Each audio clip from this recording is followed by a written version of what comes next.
Abre sua Bíblia comigo em Filipenses, capítulo 4.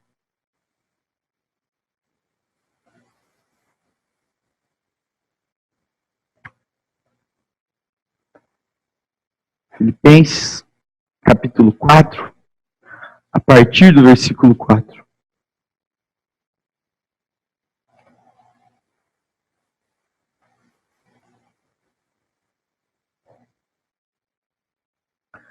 Filipenses 4, do 4 ao 9, diz assim: Alegrai-vos sempre no Senhor. Outra vez digo, alegrai-vos. Seja a vossa moderação conhecida de todos os homens. Perto está o Senhor. Não andeis ansiosos de coisa alguma. Em tudo, porém, sejam conhecidas diante de Deus as vossas petições, pela oração e pela súplica, com ações de graças. E a paz de Deus, que excede todo entendimento, guardará o vosso coração e a vossa mente em Cristo Jesus. Finalmente, irmãos, tudo que é verdadeiro, tudo que é respeitável, tudo que é justo, tudo que é puro, tudo que é amável, tudo que é de boa fama, se alguma virtude há, se algum louvor existe, seja isso que ocupe o vosso pensamento. Que também aprendestes e recebestes e ouvistes e vistes em mim, isso praticai, e o Deus da paz será convosco. Vamos orar? Senhor, muito obrigado, Deus, pela sua palavra, que é um espelho para nós, Pai, que mostra nossas imperfeições, que nos dá a direção e que é luz para o nosso caminho. Te peço que o Senhor esteja nesse momento quebrantando nossos corações através do Teu Espírito Santo. Esteja falando conosco, Deus, de modo a gente sair diferente daqui de como a gente entrou. Que o Senhor fale conosco através de mim, apesar de mim, Deus. Em nome de Jesus. Amém. Esse texto eu gosto muito, principalmente o versículo 4. É um dos versículos, eu acho que, dos meus preferidos da Bíblia. Ele começa o texto falando, alegrai-vos sempre no Senhor. Outra vez digo, alegrai-vos. Quando que é para se alegrar? Quando? Mas e quando as coisas não dão certo? E quando você está com um problema no seu casamento? E quando você está com um problema com os seus filhos, com os seus pais?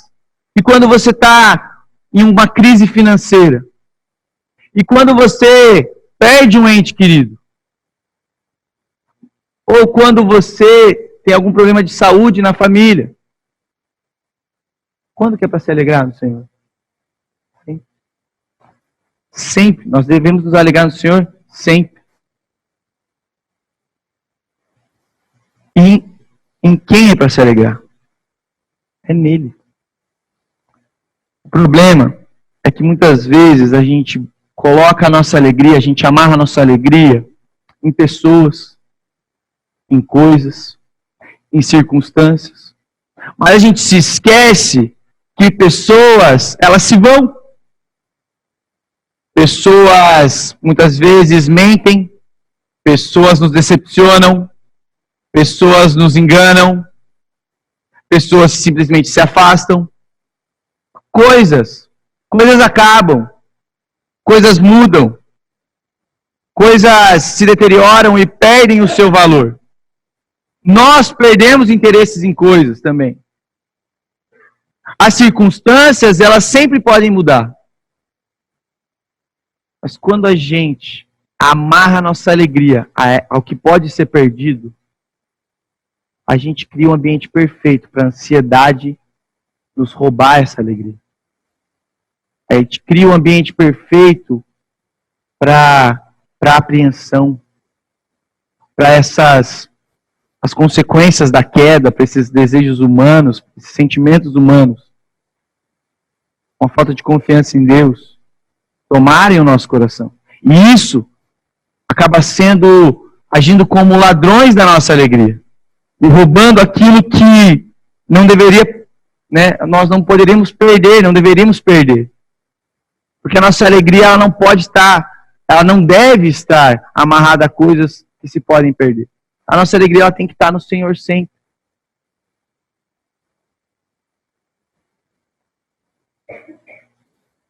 É possível estarmos perto de Deus e mesmo assim não nos alegrarmos nele?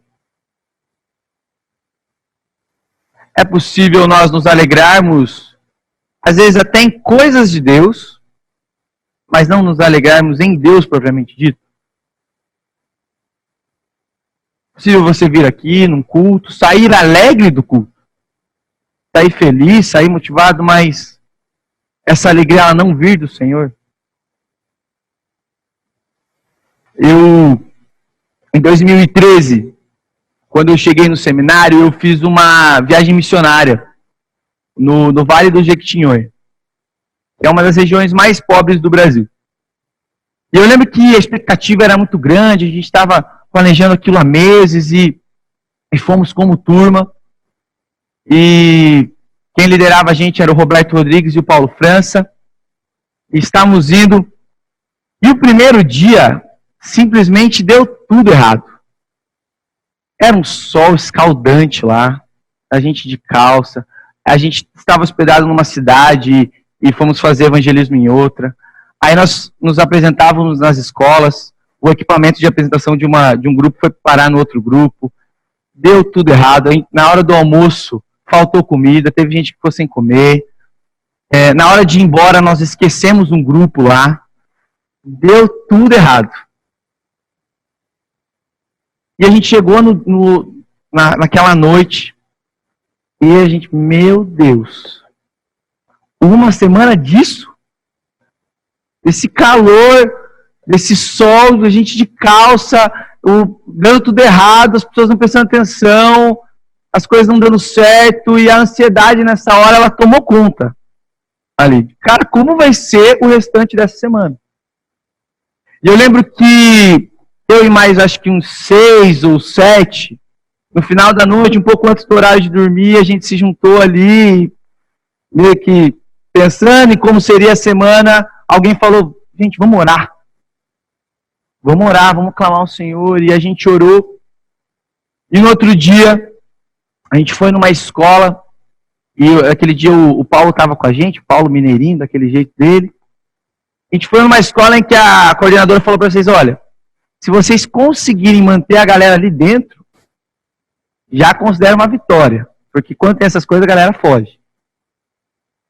E a gente chegou, tá, vamos lá. E a galera, e realmente era uma escola bem diferente das que a galera muito agitada.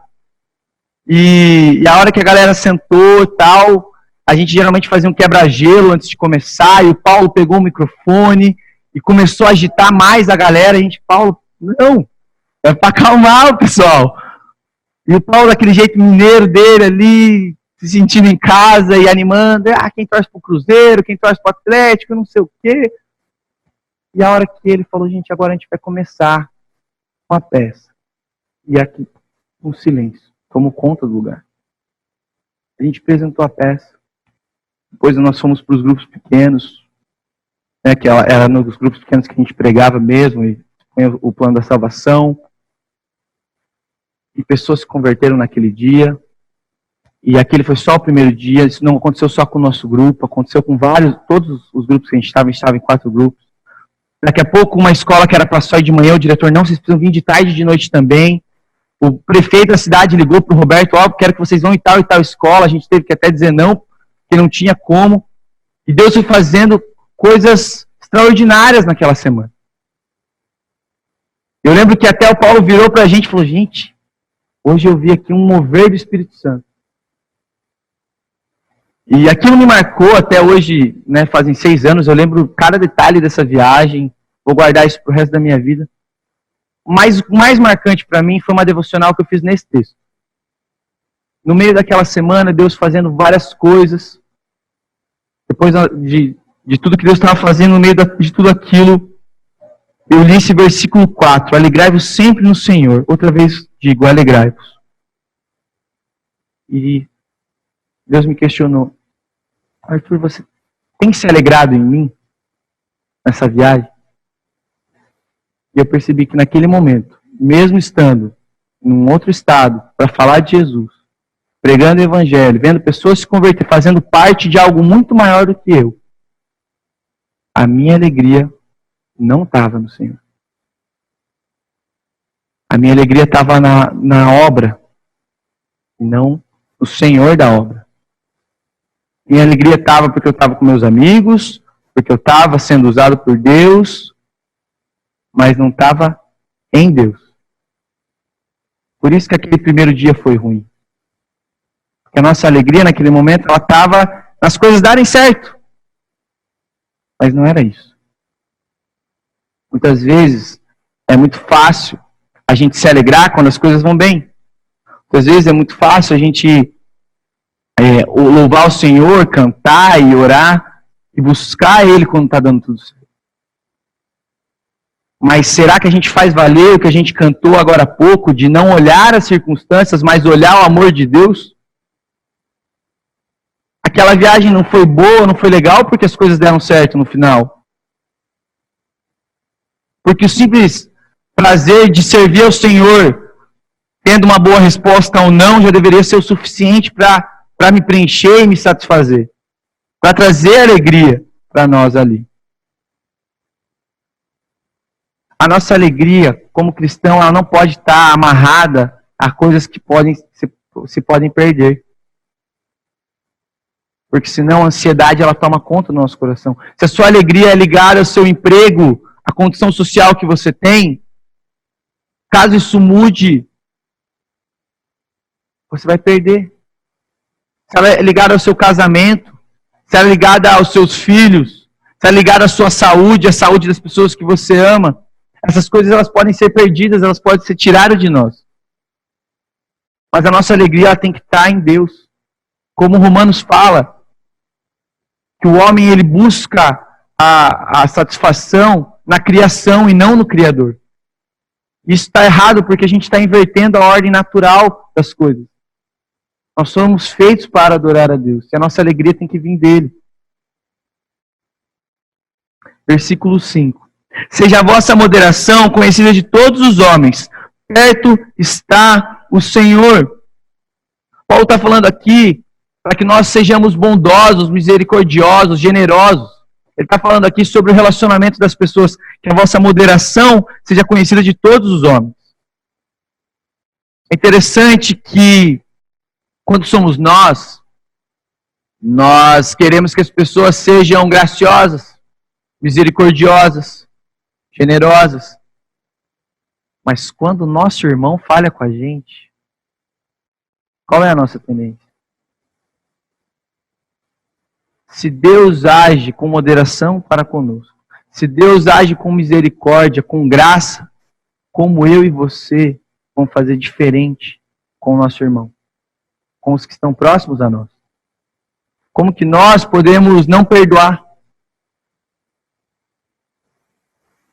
Quando nós temos dificuldade de perdoar, é porque a gente se esquece que Deus já foi muito mais gracioso conosco do que a situação está pedindo para nós sermos graciosos com a pessoa do lado. Versículos 6 e 7. Não andeis ansiosos de coisa alguma. Em tudo sejam conhecidas diante de Deus as vossas petições pela oração e pela súplica com ações de graças. E a paz de Deus, que excede todo o entendimento, guardará o vosso coração e a vossa mente em Cristo Jesus. Não andem ansiosos por coisa alguma. Pelo que a gente não deve andar ansioso? Pelo quê? Por coisa alguma. Não importa o que esteja acontecendo na nossa vida. É mais fácil falar do que fazer. Na prática, quando temos um problema com algo que está acontecendo, a gente perde o sono, a gente não consegue trabalhar direito, a gente fica pensando naquilo o dia inteiro, remoendo, e pensando em soluções, e maquinando soluções humanas, e pensando, nossa, mas se eu fizer isso, se eu fizer tal coisa, e se... E muitas vezes a gente se esquece de fazer aquilo que a gente deveria fazer por primeiro, que é orar e entregar na mão de Deus. Ontem a gente estava no Interjuve, na Mocidade. E o pregador estava falando que quando, num caso na medicina, quando o médico chega para o paciente e fala, olha, na medicina nós não temos solução para o seu caso. Apenas Deus pode te curar. Qual é a reação natural da pessoa? É de desespero. É de pavor. Quando para nós, quando a única solução possível é um milagre de Deus, é algo vindo direto do Senhor, deveria ser aí que a nossa esperança se apega. Porque a nossa esperança não tem que estar nas coisas terrenas. A gente tem que ligar a nossa esperança em Deus, sabendo que o Deus que eu sirvo é muito maior do que os meus problemas, muito maior do que as minhas adversidades. Isso não quer dizer que quando eu tiver uma situação, algo que está roubando o meu tempo, a minha atenção e está me deixando ansioso, que essa situação ela vai se resolver da forma que eu quero. Porque muitas vezes Deus nos permite passar por certas coisas para nos ensinar. Porém, significa que Deus está cuidando. E mais interessado do que eu é o Senhor. Então, como posso eu ficar ansioso por isso? Ou pensando e maquinando soluções para o problema? Tiago fala sobre isso. Tiago fala sobre aqueles que planejam coisas. Ah, amanhã vamos para tal cidade, faremos isso e aquilo, ganharemos dinheiro. Tiago fala, tolos, vocês não sabem o que é a vossa vida. A vida de vocês é um sopro, a vida de vocês é como uma neblina que aparece e logo se dissipa. A gente deveria dizer, se Deus quiser, faremos isso ou aquilo. Ao homem cabe planejar, mas ao Senhor conceder. Só que nós temos uma necessidade de ter o controle nas mãos. A gente quer, e quando as coisas fogem do nosso controle, ou quando algo se torna incerto na nossa vida, a gente se desespera. A gente perde as nossas esperanças. A gente se esquece que serve ao Deus Criador.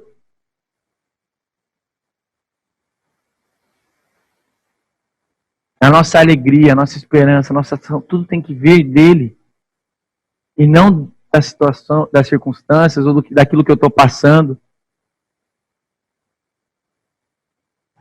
Isso a gente constrói num relacionamento com Deus. Aprendendo a confiar desde as pequenas até as grandes coisas.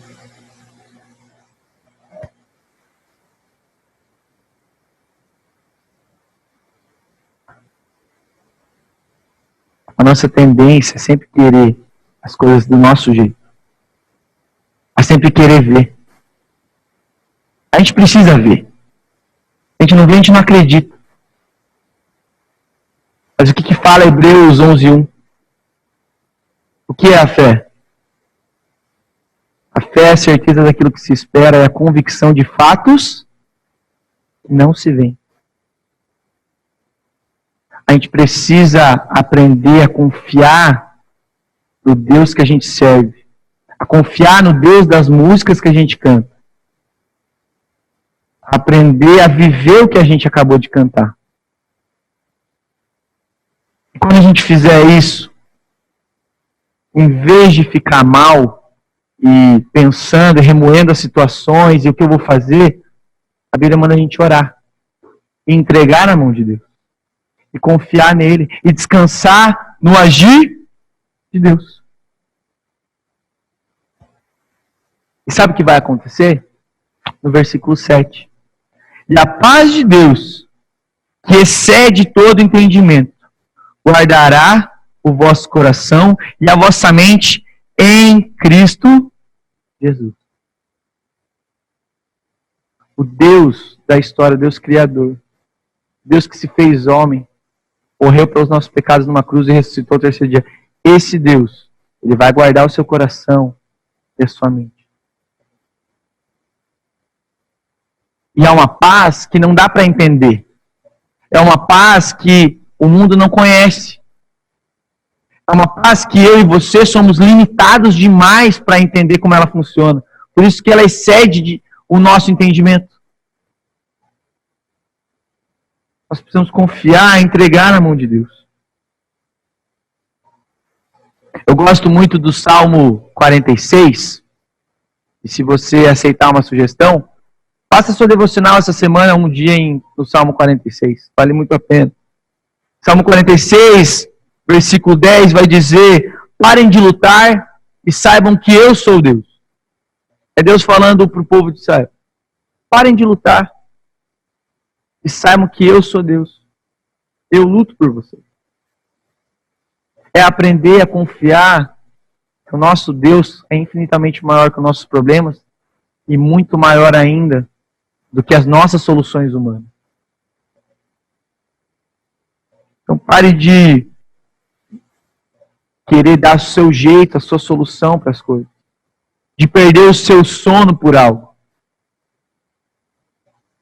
Não existe problema maior que o nosso. Não existe nenhum problema legítimo o suficiente para te fazer perder o sono por ele. Algo que Deus me ensinou a fazer, eu acho que eu já falei isso aqui, se eu já falei eu vou repetir.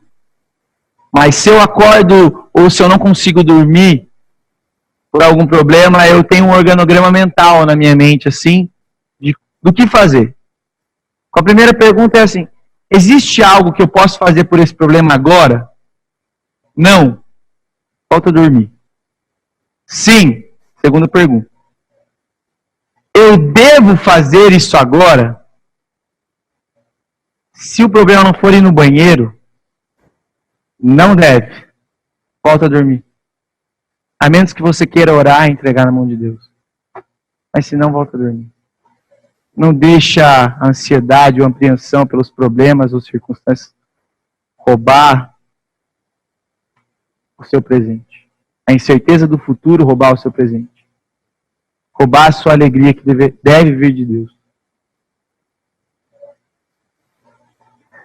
Se você fizer isso e confiar nele, a resposta para os seus problemas, nem sempre vai ser da forma que você quer, nem sempre vai ser aquilo que você quer, mas vai ser o que você precisa. E mesmo que as circunstâncias deem errado e tudo saia fora do seu controle, ainda assim, a paz de Deus, que excede todo entendimento, ela ainda assim vai guardar o seu coração. Então confia nele. Versículo 8 e 9. Finalmente, irmãos, tudo que é verdadeiro, tudo que é respeitável, tudo que é justo, tudo que é puro, tudo que é amável, tudo que é de boa fama, se alguma virtude há e se algum louvor existe, seja isso o que ocupe o vosso pensamento.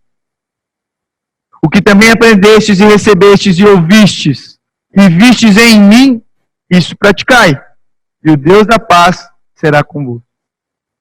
Paulo não simplesmente fala para a gente, não pensem nessas coisas, não deixa a ansiedade roubar o seu presente. Ele dá uma orientação, além de orar, pense naquilo que é verdadeiro.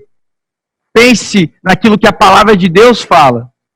Pense nas verdades do Deus Pai, do Deus Filho e do Deus Espírito Santo que você conhece. Confie no Senhor. Tudo que é respeitável, tudo que é justo, tudo que é correto, tudo aquilo que reflete o que Deus tem, o que a palavra de Deus fala, os propósitos de Deus para a nossa vida, isso é que deve ocupar o nosso pensamento. O nosso propósito como cristãos, nós fomos criados para glorificar a Deus. E isso a gente faz quando a gente vive uma vida para Ele, buscando cumprir aquilo que a palavra dele fala. Então, antes de se preocupar com os seus problemas, com isso, com aquilo, do seu trabalho, da crise financeira, da saúde, primeiro foca no seu relacionamento com Deus. Lembrando que Mateus fala: buscai em primeiro lugar o reino de Deus e a sua justiça, o resto das coisas serão acrescentadas. Então, antes de se preocupar com isso, com aquilo, com os problemas, com as circunstâncias, com as adversidades, com tudo, com o mar revolto à sua volta, Foca em cumprir aquilo que a palavra de Deus fala.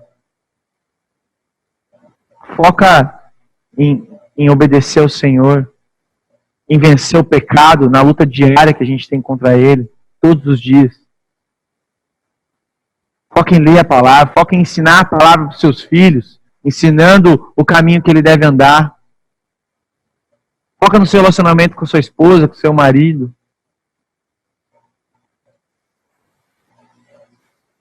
Foca no que a palavra manda a gente focar. E não nas circunstâncias. E pense naquilo que é bom e agradável a Deus. Se existe alguma virtude, se existe algum louvor, seja isso que ocupe o vosso pensamento. E é legal como Paulo encerra esse trecho. O que também aprendestes e recebestes e ouvistes e vistes em mim, isso praticai. E o Deus da paz será convosco. Aqui quem está falando não é um cara que está bem, um cara que está ostentando. Aqui é um cara que está na cadeia, está na prisão, que foi abandonado pelos seus... Alguns ele deixou longe, cuidando de igrejas, mas outros o abandonaram nesse momento. Mas o que a gente vê em Filipenses não é um cara frustrado. Em termos humanos, Paulo é um perdedor. Mas a gente não está falando de termos humanos. A gente não está falando daquilo que é terreno. A gente está falando do que é eterno. E nisso, Paulo é uma referência. E mesmo em circunstâncias totalmente adversas, o tema da carta de Filipenses é alegria. Alegrem-se todo o tempo. Eu me alegro em vocês, eu me alegro pelo testemunho que vocês têm dado, eu me alegro pelo progresso do Evangelho, eu me alegro nas circunstâncias que eu estou, porque Deus está me permitindo pregar o Evangelho para os guardas, para os outros prisioneiros. Eu me alegro, porque tudo que está acontecendo, as coisas boas e ruins, quem está no controle é o Senhor e Ele tem um propósito para tudo isso. Então a minha alegria está nele. Então se lembrem daquilo que eu ensinei, se lembrem daquilo que vocês viram em mim. E cumpram isso. Praticai. Mas ele não dá só a orientação de praticar. De novo ele lembra mais uma vez. E o Deus da paz será convosco. O Deus da paz, essa paz que excede o nosso entendimento. Essa paz que a gente sente, só aqueles que têm o Senhor, que o mundo não conhece. O mundo tem sim a sua alegria, a sua satisfação, e certas coisas do mundo brilham aos nossos olhos. Nós somos humanos, nós temos nosso coração deturpado pelo pecado e nós buscamos essas coisas. Mas isso é vazio. Isso é amarrar a sua alegria naquilo que se pode perder. Mas se eu amarro minha alegria naquilo que se pode perder, a ansiedade fatalmente tomará conta do meu coração. Mais cedo ou mais tarde. Então, amarre a sua alegria naquilo que você não pode perder. Naquilo que ninguém pode tirar de você. Naquilo que as circunstâncias não podem levar. Naquilo que as coisas não corrompem, não perecem. Naquilo que pessoas não podem simplesmente levar de você. Alegre e amai sua satisfação no Senhor. E lembre-se disso. Se você buscar sua alegria nele, quando a aflição bater, quando as adversidades vierem, quando as circunstâncias forem complicadas, quando tudo estiver contra você, você ainda assim vai ter a paz de Deus. Você ainda assim vai ter a sua alegria, porque essa ela não muda. Essa ela vem do Senhor. Você ainda assim vai ter a certeza do que maior que os seus problemas ou do que soluções humanas que você pode criar. Existe um Deus que está preocupado com você. E que não vai conceder aquilo que você quer, mas aquilo que você precisa. Então, eu não sei o que está te afligindo, eu não sei pelo que você tem passado, eu não sei o que tem tirado o seu sono. Mas ora, entrega na mão de Deus e volta a dormir. Descansa nele. Pois nos braços do Senhor é o nosso descanso. Descanse no agir dele. Chegue em casa hoje e antes de dormir. Entrega aquilo que está no seu coração. Entrega para Ele aquilo que está te afligindo. E desfrute da paz de Deus, que excede todo entendimento. Vamos orar? Senhor, muito obrigado, Pai. Muito obrigado, porque como cristãos nós temos a certeza de que o Senhor, Pai, está cuidando de nós. Nós temos a certeza de que quando nós confiamos e entregamos nas Tuas mãos, a Sua paz, ela vai cuidar do nosso coração e da nossa mente. Que a gente não prenda a nossa alegria, a nossa satisfação em coisas que se podem perder, mas que a gente ligue tudo isso ao Senhor. Que a gente viva em prol do Deus da criação, Pai, e não em prol da criação ou das criaturas. Que a gente não se encante muitas vezes até mesmo com a sua própria obra, mas com o autor da obra, que é o Senhor. Que a nossa alegria seja total, baseada e alicerçada no nosso relacionamento contigo, Pai. Em nome de Jesus. Amém.